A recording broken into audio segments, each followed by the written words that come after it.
तो जैसा कि पिछले एपिसोड में हमने देखा था, जो लिनियो होता है उसे फ्रोजन मोन सेक्ट की जो गार्ड होती है उनके ऊपर काफी ज्यादा गुस्सा आ जाता है और वो अपनी सोल एब्जॉर्ब टेक्निक को एक्टिवेट कर वहां से जाने लगता है, जिस कारण अब वे जो गार्ड होती है वे अपनी जगह से हिल भी नहीं पा रही होती। जिसके बाद अब हम देखते हैं कि वे सभी अंदर आ जाते हैं। जो वाइन गोडस होती है वो चावलू से पूछती है कि ब्रदर चावलू, क्या यही यान रैन है जिसके बारे में आपने मेंशन किया था? ये तो सच में काफी ज्यादा खूबसूरत है। जो सुनकर जो चावलू होता है वो वाइन गोडस से बोलता है कि हाँ, यही यान रैन है जो कि मेरी गर्लफ्रेंड है। और वहीं जो लिलियो होता है वो यान रैन को देखकर अपने मन में सोचता है कि वैसे तो मैं इसके साथ कई बार सो चुका हूँ, लेकिन अभी मुझे इसके ऊपर ध्यान नहीं देना। अभी मुझे पहले देखना होगा कि जो शैंग यांग है वो कहाँ पर है। और अब लिन्यू की इस बात से हमें पता लग जाता है कि जो लिन्यू है वो पास्ट में यान रैन के साथ भी सो चुका है। जिसके बाद अब जो लिनियो होता है वो वाइन गोडस से बोलता है कि वाइन गोडस, जरा मैं कुछ काम को निपटाने के लिए जा रहा हूँ, इतना तुम यहाँ पर ब्रदर चावलू के साथ में रुको, मैं बहुत ही जल्द काम को निपटा कर आऊँगा। जो सुनकर जो वाइन गोडस होती है वो भी लिनियो को ठीक है बोल देती है। और अब लिनियो के इतना बोलते ही हमारा जो व्यू होता है वो फ्रोजन मून साइड के दूसरे प्लेस पर आ जाता है, जहाँ पर कि हम देखते हैं जो शैंग यांग होता है वो वहाँ पर किसी एक और बंदे के साथ में खड़ा होता है। और वहाँ पर हम देखते हैं कि एक लड़की भी पड़ी होती है, जिससे कि आप समझ ही सकते हो कि इन दोनों ने उसके साथ में क्या किया है। और वो जो दूसरा बंदा होता है वो शैंग यांग से बोलता है कि ब्रदर शैंग यांग, आपने इसे मार दिया, क्या आपको नहीं लगता कि इससे यहाँ पर थोड़ी बहुत प्रॉब्लम हो सकती है? जो सुनकर जो शैंग यांग होता है वो उससे बोलता है कि ब्रदर हान बिन, आपको टेंशन लेने की कोई भी जरूरत नहीं है। यहाँ पर आज हमारे बहुत सारे लोग आए हुए हैं जो कि इस सिचुएशन को अच्छे से संभाल लेंगे और यहाँ पर कोई भी ऐसा ट्रैश नहीं छोड़ेंगे जिससे कि वो पता लगा सके कि हमने यहाँ पर क्या किया था। और वैसे भी जो यान रैन है वो मेरे साथ में मैरिज कहने वाली है, और अगर एक बार उसके साथ मेरी मैरिज हो गई तो उसके बाद हम जब चाहे जब यहाँ पर आ सकते हैं। और यहाँ पर बहुत सारी खूबसूरत लड़कियां भी है जिनसे कि हम इंजॉय कर सकते हैं। जो सुनकर जो हान बिन होता है वो भी काफी ज्यादा खुश हो जाता है और वो शैंग यांग की तारीफ करते हुए उससे बोलता है कि ब्रदर शैंग यांग, सच में आपने तो काफी अच्छा प्लान बनाया है। जो सुनकर जो शैंग यांग होता है वो हंसते हुए हान बिन से बोलता है कि बिल्कुल, क्योंकि जो यान रैन है उसके अंदर कोई भी टैलेंट नहीं है और वो एक काफी गरीब फैमिली से आती है, इसीलिए वो किसी पावरफुल बंदे का साथ चाहती है। और उसका बॉयफ्रेंड होने के बाद भी उसने उसे छोड़कर मेरे साथ में आ गई। और वे दोनों ये सब कुछ बोलकर खुश हो ही रहे होते हैं, लेकिन तभी वहाँ पर किसी की आवाज़ आती है जो कि उन दोनों से बोलता है कि मैं तो यहाँ पर केवल घूमने के लिए आया था, मुझे नहीं लगा था कि तुम दोनों यहाँ पर इस तरह से एंजॉय कर रहे होगे। जिसके बाद हम देखते हैं कि वे दोनों बाहर आ जाते हैं और वे जैसे ही बाहर आते हैं वे देखते हैं कि जो लिनियो है वो वहाँ पर आ चुका है और उसके हाथ में एक मेमोरी क्रिस्टल है, जिसे देखकर वे दोनों बहुत ही ज्यादा शौक होकर चिल्लाते हुए बोलते हैं कि आखिर तुम हो कौन। लेकिन तभी जो हान बिन होता है वो लिनियो के हाथ में मेमोरी क्रिस्टल को देख लेता है, जिसे देखकर वो काफी ज्यादा डरते हुए बोलता है कि शिट, इसके पास तो मेमोरी क्रिस्टल है। और उन लोगों को इस तरह से डरता हुआ देखकर जो लिनियो होता है वो उन दोनों की तरफ देखकर मुस्कुराते हुए उनसे बोलता है कि तुम ये जानना डिजर्व नहीं करते कि मैं कौन हूँ।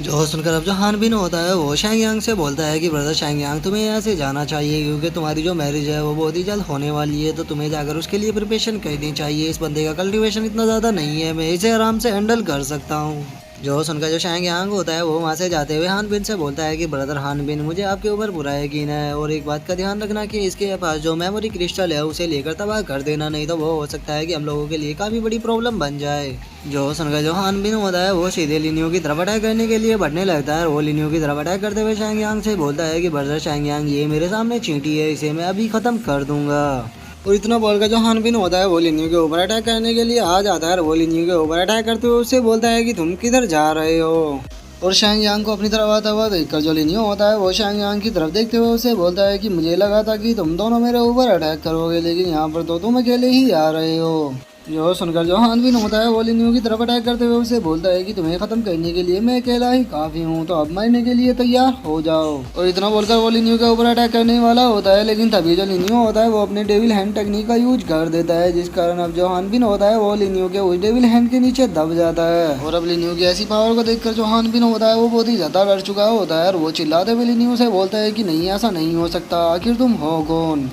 और अब हान बिन के इतना बोलते हैं हमारा जो व्यू होता है वो दूसरे प्लेस पर आ जाता है, जहाँ पर कि हम देखते हैं कि जो चावलू होता है वो यान रैन से बोलता है कि यान रैन, क्या हमारे बीच में जो कुछ भी था वो सब कुछ खत्म हो चुका है। जो सुनकर जो यान रैन होती है वो मुस्कुराते हुए चावलू से बोलती है कि ब्रदर चावलू, हम लोगों के बीच में जो कुछ भी था वो सब कुछ खत्म हो चुका है, तो प्लीज़ इसीलिए तुम यहाँ से जा सकते हो। जो सुनकर जो चावलू होता है वो उससे बोलता है कि लेकिन मैं तुमसे प्यार करता हूँ। लेकिन इससे आगे की वो कुछ बोल पाता हम देखते हैं कि एक अटैक आकर उसको लगता है और जिसने अटैक किया था वो चिल्लाते हुए चावलू से बोलता है कि तुम उसके लायक नहीं हो, तुम्हारे लिए सही यही होगा कि तुम यहाँ से दफ़ा हो जाओ। जिसके बाद अब हम देखते हैं कि ये अटैक किसी और ने नहीं बल्कि शांग यांग ने किया होता है। जो यान रैन होती है वो शांग यांग से बोलती है कि ब्रदर शांग यांग, आपको उसके ऊपर ध्यान देने की कोई भी जरूरत नहीं है, ये एक नाली के कीड़े से ज्यादा और कुछ भी नहीं है। और यान रैन की अब इस बात को सुनकर जो शांग यांग होता है वो चिल्लाते हुए चावलू से बोलता है कि तुम्हारे लिए सही यही होगा कि तुम वापस अपने बैटल साइट के अंदर लौट जाओ। अगर मैंने तुम्हें दोबारा यहाँ पर कभी भी देखा तो मैं तुम्हें खत्म कर दूंगा।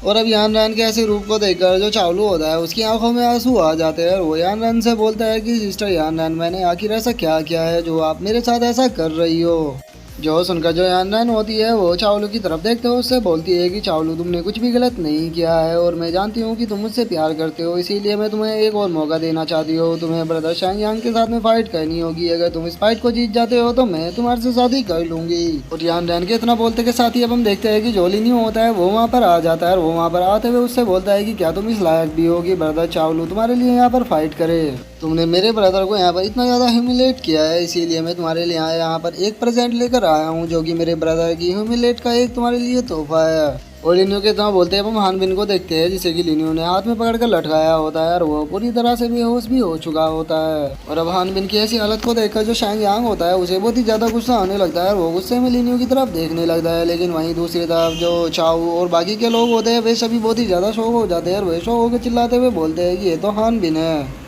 जिसके बाद अब हम लिन्यू को देखते हैं जो कि हानबिन को चावलू की तरफ फेंकते हुए उससे बोलता है कि ब्रदर चावलू, ब्लेजिंग फायर होल ने तुम्हारी वोमेन को तुमसे लिया है, इसीलिए कंपनसेशन के तौर पर मैं तुम्हें हानबिन को दे रहा हूँ जो कि 9 सन में से एक है। और अब इस मोमेंट को देखकर वहाँ पर जितने भी लोग खड़े होते हैं उन्हें तो अपनी आंखों पर यकीन ही नहीं हो रहा होता और वे सभी चिल्लाते हुए बोलते हैं कि आखिर ये बंदा है कौन और इसने कैसे हानबिन को डिफीट कर दिया। और वहीं दूसरी तरफ जो शांग यांग होता है उसे हानबिन की ऐसी हालत को देखकर बहुत ही ज़्यादा गुस्सा आ चुका होता है और वो लिन्यू की तरफ अटैक करते हुए उससे बोलता है कि तुम्हारी हिम्मत कैसे हुई सीनियर ब्रदर को हर्ट करने की, मैं तुम्हें आज जिंदा नहीं छोड़ूंगा।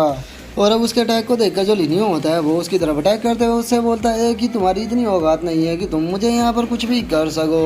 और अब लिन्यू कितना बोलते हैं हम देखते हैं कि उसका जो अटैक होता है वो शांग यांग के अटैक को ख़त्म कर सीधे शांग यांग को जाकर लगता है, जिस कारण हम देखते हैं कि जो शांग यांग होता है वो काफ़ी ज़्यादा इंजर्ड हो जाता है और वो वहीं ज़मीन पर भी गिर जाता है। और अब शांग यांग की ऐसी हालत को देखकर जो यान रैन होती है वो चिल्लाते हुए लिन्यू से बोलती है कि तुम आखिर हो कौन। जो सुनकर अब जो लिन्यू होता है वो यान रैन की तरफ देखते हुए उससे बोलता है कि तुम दोनों को लगता था कि तुम यहाँ पर सबसे ज़्यादा ऊपर हो और तुम अपने से ऊपर किसी को भी नहीं समझते थे, लेकिन मैं तुम्हें बता देना चाहता हूँ कि तुम दोनों की औकात मेरे सामने चींटी से ज़्यादा कुछ भी नहीं है जिसे कि मैं जब चाहूँ जब मसल सकता हूँ। और अब लिन्यू की इस बात को सुनकर जो शांग यांग होता है उसे ही काफ़ी ज़्यादा गुस्सा आ जाता है और वो गुस्से में लिन्यू से चिल्लाते हुए बोलता है कि मैं ब्लेजिंग फायर सेक्ट से शांग यांग हूँ, क्या तुम मेरे ब्लेजिंग फायर सेक्ट को अपना एनिमी बनाना चाहते हो। जो सुनकर जो लिन्यू होता है वो दोबारा से शांग यांग की तरफ अटैक करते हुए उससे बोलता है कि हाँ मैं तुम्हें एनिमी बनाना चाहता हूँ। और अब लिन्यू के उस अटैक को देखकर जो शांग यांग होता है वो काफ़ी ज़्यादा डर जाता है और वो उस अटैक के आगे जो यान रैन होती है उसे कर देता है। और अब उस अटैक के आगे यान रैन को देखकर जो चावलू होता है वो बहुत ही ज़्यादा डर जाता है और वो डरते हुए लिन्यू से बोलता है कि ब्रदर लिन्यू प्लीज़ ध्यान से।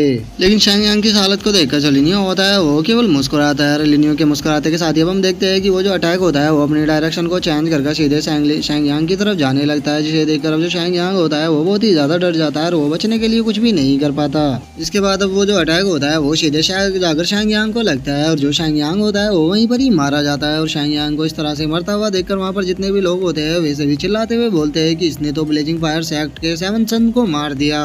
और उन लोगों के इतना बोलते हैं हम देखते हैं कि वहाँ पर एक काफ़ी ज़्यादा खूबसूरत लड़की आ जाती है जो कि फ्रोजन मून सेक्ट की 3rd सेक्ट मास्टर चियू होती है।